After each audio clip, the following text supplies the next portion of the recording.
Let's go, girls. It's about growing personally and professionally. What's the one thing that really drives you, that really drives your passion? It's about climbing the ladder or opening a new door. Too many people give up too early on their dream.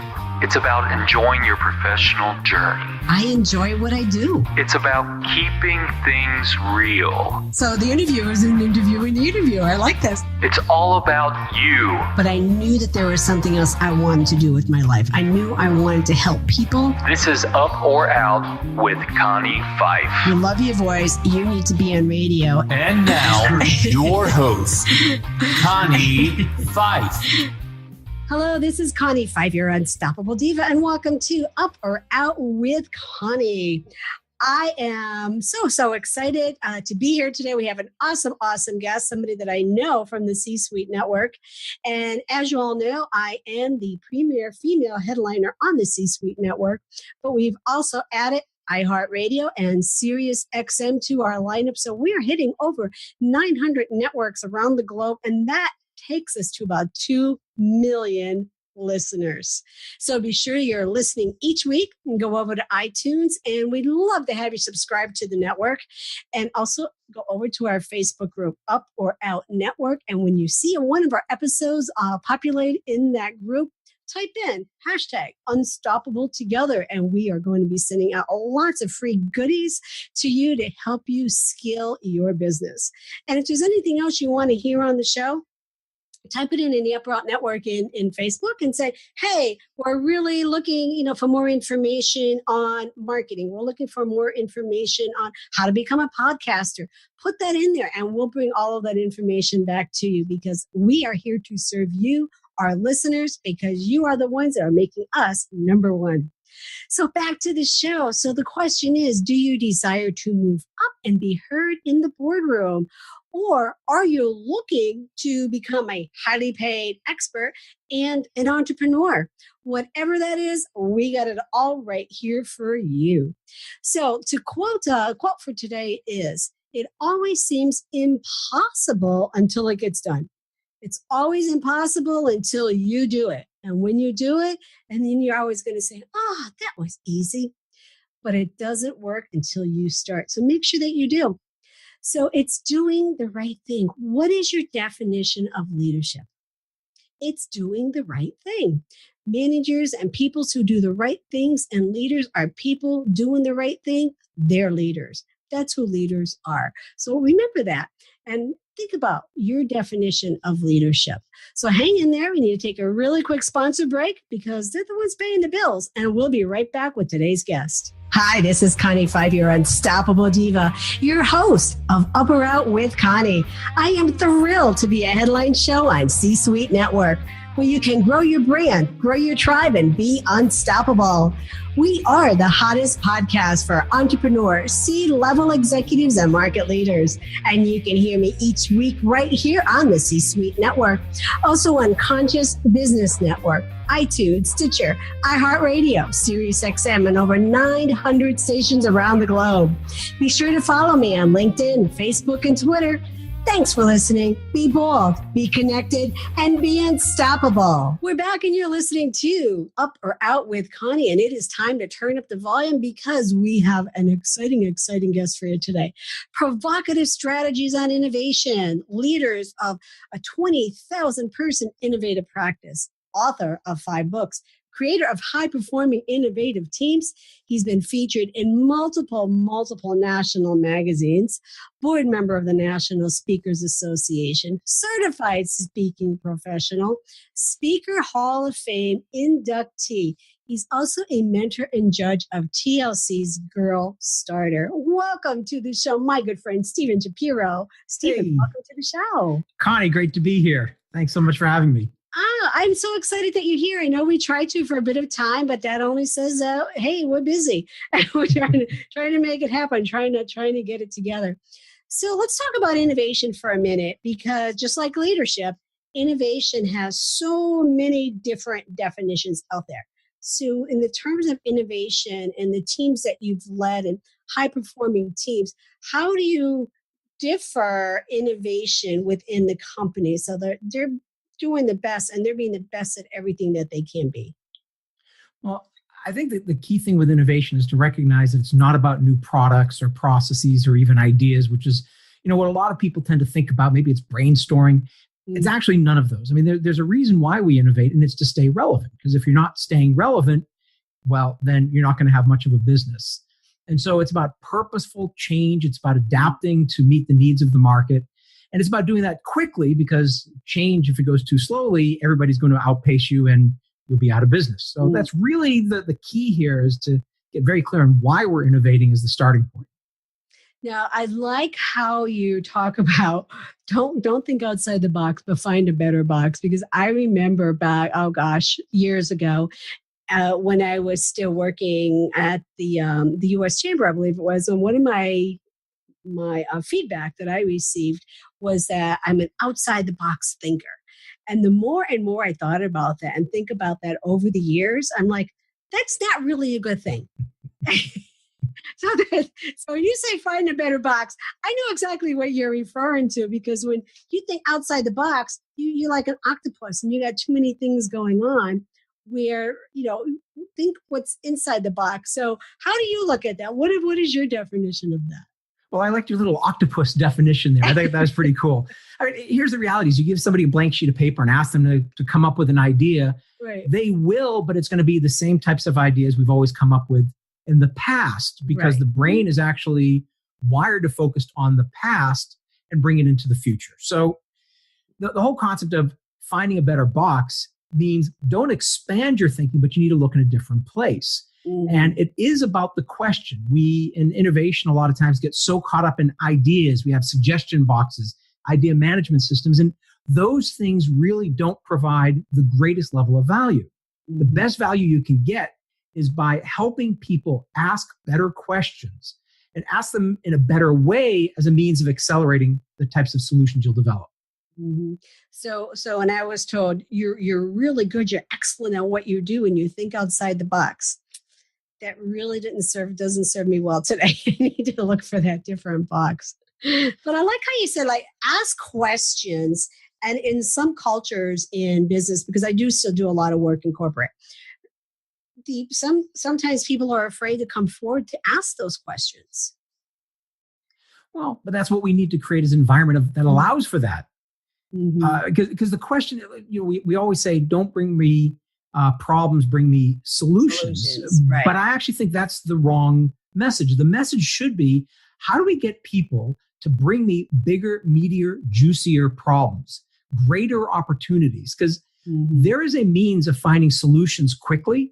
Right. I actually find the solution part to be the easy part. It's the question part that is the tough part, but we don't take the time to make sure we're even asking the right question. And I have so many interesting, fascinating examples around that, where changing the question changes the result and changes the speed at which you get the result. Oh, I love that. And when you were saying that, something came to mind. And so we always say, come to us with the solution. And I'll say, I've been guilty of that.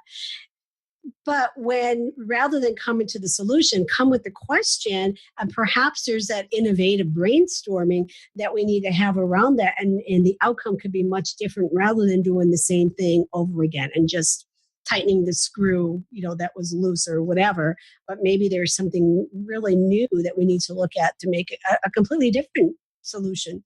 And that's getting people to ask those questions and not being afraid to ask those questions, and knowing what the right questions are to ask. So I love how you put that. So expertise is the enemy of innovation. So, and that happens because we hire people that are just like us. It's human nature. And when you say that we're all cut from the same cloth, that is so true. And that's because you're hiring people just like you. So what happens? How can you get that breakthrough? How can you find and know that right person to hire when they're not just like you? Yeah, well, I think one of the key things is to recognize that if you hire people who fit the mold, the company will eventually grow mold. So you don't want that. That's not a good thing. So the first thing is to recognize, because expertise is the enemy of innovation, which means that as human beings, two things happen. One is we want to perpetuate the past because that's a great survival mechanism. What kept me alive yesterday will most likely keep me alive tomorrow. So the brain wants to continue to perpetuate what it's done previously. Right. And then the second survival mechanism is we want to surround ourselves with people who are similar to us.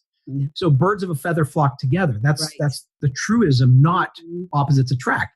So when you take those two things, what we need to recognize is that each of us has a particular way that we contribute to the success of an organization. But we also have particular behaviors that are going to help us detract from the success of an organization. And when we understand our blind spots, when we understand where we are going to be deficit in helping the company, then we can reach out and pull the right people onto our team. This is not how we're wired, though, because either we so believe our hype, we become so overly confident in our ideas that we move in the wrong direction, or we surround ourselves with people who are very similar to us.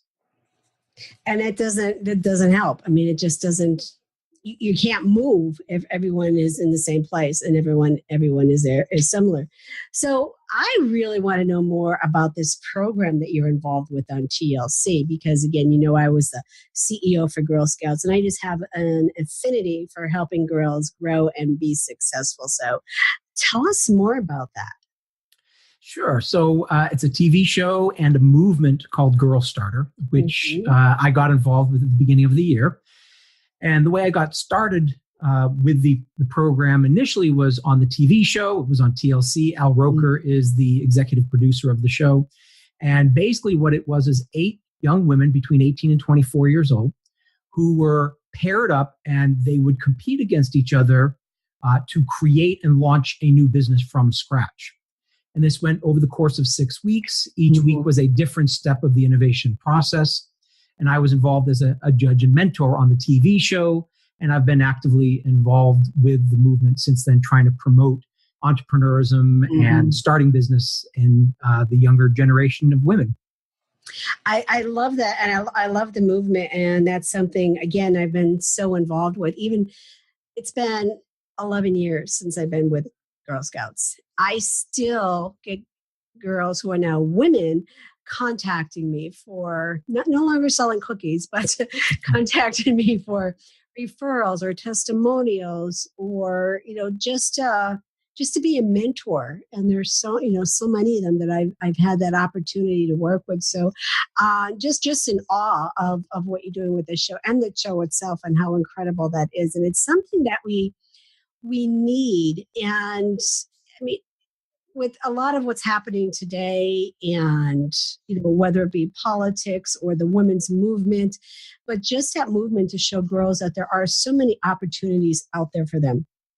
And again, at Girl Scouts, I remember having so many conversations with these girls. And the one that always stands out the most with me is there was this young girl at camp. I would always go visit camp and visit the girls. And that's how I got my label, the Queen. That was my camp name. They called me the Queen. And she was saying how she wanted to be a publisher in a newspaper. And she was in 8th grade and didn't think she could ever go to college. The family couldn't afford it. And her school didn't have a newspaper. So my recommendation for her was to go back to her school and find a teacher that would work with her to create a school newspaper, even if it was just 1 page. And that's how she started. And today she is an editor at the New York Times. Wow, that's so awesome. Yeah, she was, later, we helped her, not only her, but other girls, get some scholarships so they can go to school. And so, so one of the proudest moments I have, but there are so many other ones as well with some of the girls that were there. And, but just to say that they were, that they can find something out of nothing. And that's really what it is. And that's what I want to be part of, mentoring young girls, to show them that there is other opportunities out there. Because when I was younger, I didn't know about the opportunities either. And my childhood wasn't the best growing up. It wasn't until later that I became a Girl Scout as an adult and learned that there are so many other opportunities out there. We need to, as adults, we need to do our work, and we need to really expand this movement and show these girls that there are other opportunities out there for them. Yeah, and for me, this is great because I spend most of my time dealing with the C-suite and the boardroom and the executives. Right. But this is a chance to really get people to take control of their own lives, their own destiny, create their own businesses, and launch something that will obviously have a very positive impact on themselves, but potentially will have a massive impact on society. And I think the time is right. I think there's so much momentum behind this, and so I'm just thrilled to be part of it. Well, I am thrilled too. And I still know that, of course, the mission of the Girl Scouts, which is courage, confidence, and characters to help build girls to give back to the world, to give back to the community. And I mean, that's exactly what they're doing with this show. So I applaud you for that and being part of that. So thank you for that. So we need to take a sponsor break. And when we come back, we're going to be putting you in the hot seat. Hi, this is Greg Davis. Connie asked me to pop in for a moment to tell you about a great opportunity. Have you ever listened to a podcast and thought, I should be doing that, but I don't know how, I don't know where to start? Well, Up or Out with Connie Fife has partnered with Park Lane Media Group to offer you PMR podcast production. What is PMR? Production, marketing, response. The three key elements you need to successfully build your podcast success. For more information, visit parklanemediagroup.com or email podcast@parklanemediagroup.com and be sure to let them know that Connie sent you. You have a story to tell. We'll help you share it. Come to parklanemediagroup.com today and start building your podcast success. We're back and you're listening to Up or Out with WCONNIE. And joining us today is Stephen Shapiro talking about innovation and how to differentiate yourself and how you can stand out in the C-suite, in your teams, whatever it is that you are doing, because we have so many people, so many of our listeners are still in the C-suite. And then we have 51% of our listeners that are still in the C-suite. And we have 49% of our listeners who are either already taken this step to become an entrepreneur or they're building their plan B. They're in that phase. So we're pretty much even 50-50 of who our listeners are. So Stephen, before we go into the hot seat, how can our listeners learn and find out more about you? Easiest way is just go to steveshapiro.com and you can find out about me. Personality Poker is one of my products that people might be interested in. So, I mean, that's the easiest way. So Steve or Stephen? Steve. Well, the nice thing is Steve is there's only one way to spell Steve. There's two ways to spell Stephen. So I say steveshapiro.com only because the spelling will be correct. Well, you know how Up or Out came to be because nobody could spell Fife. They had to come up with another name. And what do? I help people move up or get out. Okay, there you go. Sometimes it just happens. Exactly. So this is the hot seat. So I'm going to ask you questions. We learned about the business. Now we want to learn a little bit more about you. So I'll start with an easy one, which is, what is your favorite quote? Leadership quote? Success quote? What is that favorite quote that keeps you going? I have a lot of them. I think the one which always resonates with me is from Scott Cook at Intuit. He said, for each of our failures, we had spreadsheets that looked awesome. And that one it makes me laugh just as it did you. I mean, because we can justify anything with a spreadsheet. We can justify anything. It doesn't mean we shouldn't. And I think that's one of the biggest issues with innovation is we get so caught up in our own hype and our own beliefs that we forget to test our hypotheses, and failure is not necessarily part of the innovation process. No, really. I mean, failure is not an option. I mean, I had that. There's a picture on my wall. Well, one was you cannot afford to fail, and then of course the other one was failure was an option. But I've used this tagline when I first started: change, innovate, and sustain. And it just seems like it continues to come back in business every day. You need to change, you need to innovate, and you need to create that sustainability for your business. So that's awesome. So did you know what you wanted to do right from the very start? When I was younger, very young, I wanted to write mystery books. I wanted to be the CEO of IBM, and I wanted to be a physicist. Oh, that's a mix. And then sort of around high school timeframe, I wanted to be a game show host because I loved the Gong Show. And Chuck Barris was my childhood idol. So that's the range of things I've wanted to be over the years. I could picture him in my mind right now hitting Gong. And he had that kind of funny talk, like the way he would talk. I could picture. Yeah, that. Chucky. Yeah. Oh my gosh, that's funny. Some of our listeners would be like, who are you talking about? So all business leaders know that you have to start somewhere. And again, we could have spreadsheets of failures, but what failure can you honestly say and truly say helped you find your success? I guess it depends on how you define failure, but I know one story for me, which is sort of a powerful story, was earlier on in my career when I was at Accenture. I was one of the leaders of our re-engineering practice, which was all about helping companies optimize. So we helped companies become more efficient, and the end result was people losing their job. And I did this for a number of years. I traveled the world, and as a result, I'm sure hundreds of thousands of people lost their job. And I, without getting into all the details, woke up one morning and realized I can't do that anymore. I can't be responsible for one lost job because I saw the impact on certain people's lives. Yes. And I basically decided to dedicate the last part of my life to helping companies grow and create jobs. And my rule of thumb is I won't work on a project where the result is even one lost job. I love that. I love that. At Girl Scouts, I was a project manager for a realignment. Go figure. And I worked myself out of a job. There you go.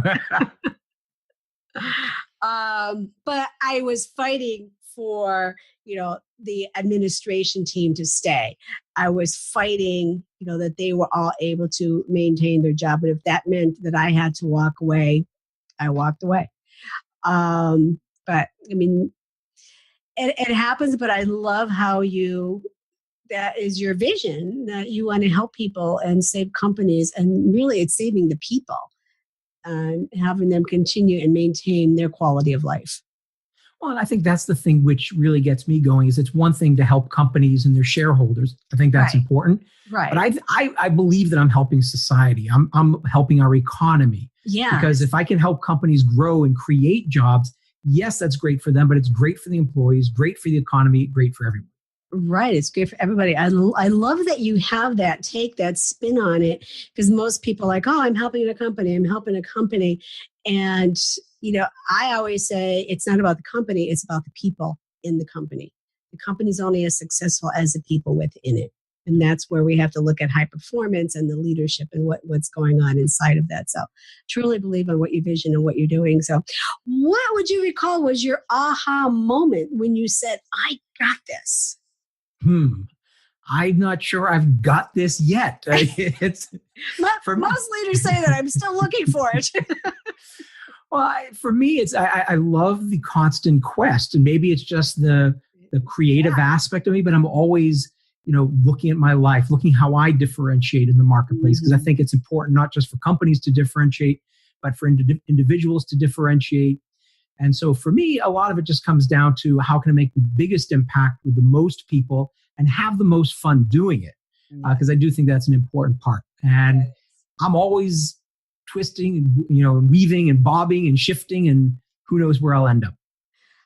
I think we need to do that. You have to continually re-engage yourself and take a look at what you're doing. And it wasn't that way. And I know when I was in corporate, it wasn't that way. It was like you went to work every day, you did this. And I know I traveled a lot too, but there wasn't that point of looking at it in terms of how am I helping and giving back to society today. It was more that focus of, okay, I got to get in there. I got to do my 9 to 5. I got to get out.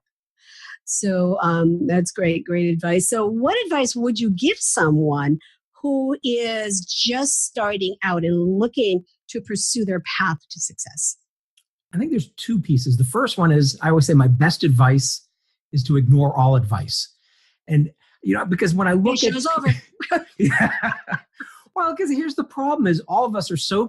there's a reason why my book is called Best Practices Are Stupid. Yeah. Look, we don't know what made someone successful, and we don't know the context. So an individual needs to understand their own motivations, their own reasons, their own rationale for what they're trying to create with their business and their life. Right. And then they can reverse and engineer what other people have done, but don't just take somebody's blueprint and assume it's your blueprint. It never works. It's like your fingerprint. It's all different. the messages is always, always different. So great advice, great advice. I actually listened to the development of the automobile. I'm like a geek like that. Wanted to see how things were created. And I'm always been fascinated with cars. So I watched it yesterday. It was, I think it was a TLC. I think it was on TLC about the start of the automobile and, the competition between Ford and Chrysler and Chevrolet and GM. And it was really interesting, just like you said. So, Ford was leading the pack, for the longest time. And other people kept jumping on board and trying to mirror what he was doing. And it wasn't working. It kept failing along the way until they finally had somebody, brave enough. And that's really what it comes down to take that risk to say, no, we are going to do it different. And then that's when it started becoming more of a competitive field rather than just one person really, monetizing the entire area. So, that's true back to the caveman days. Figure out who you are and go with that. Maybe there's a motivation from someone to keep going, or like you said, re-engineer that, take a step back. But it still has to come back to and down to who you are and what motivates you as a person to keep going. Absolutely. So, Stephen, tell our listeners one more time how they can find more about you. Easiest way, again, is steveshapiro.com. That's SHAPIRO. SteveShapiro.com. Thank you for being here today. Author, speaker, TV celebrity. Thank you for all you're doing to help young women launch new business. And thank you for everything that you're doing for the National Speakers Association as well, and the C-Suite. And I could just keep going. Everything that you're doing. Thanks, Connie. I appreciate it. You're welcome. You're welcome. So everyone out there, be sure to subscribe to iTunes, Facebook, Twitter, and LinkedIn because you don't want to miss any of the good stuff. Head over to my Facebook page, Up or Out Network. When you see a post of an episode from Up or Out Connie, type in Unstoppable Together and receive tools to help you scale your business. It's our morning brew with a business boost. It's great being here with you today. Ask yourself, if you could do something different to get a different result, what would you be doing? I'm Connie Fife, your Unstoppable Diva. Until we meet again, be bold, be connected, and be unstoppable together.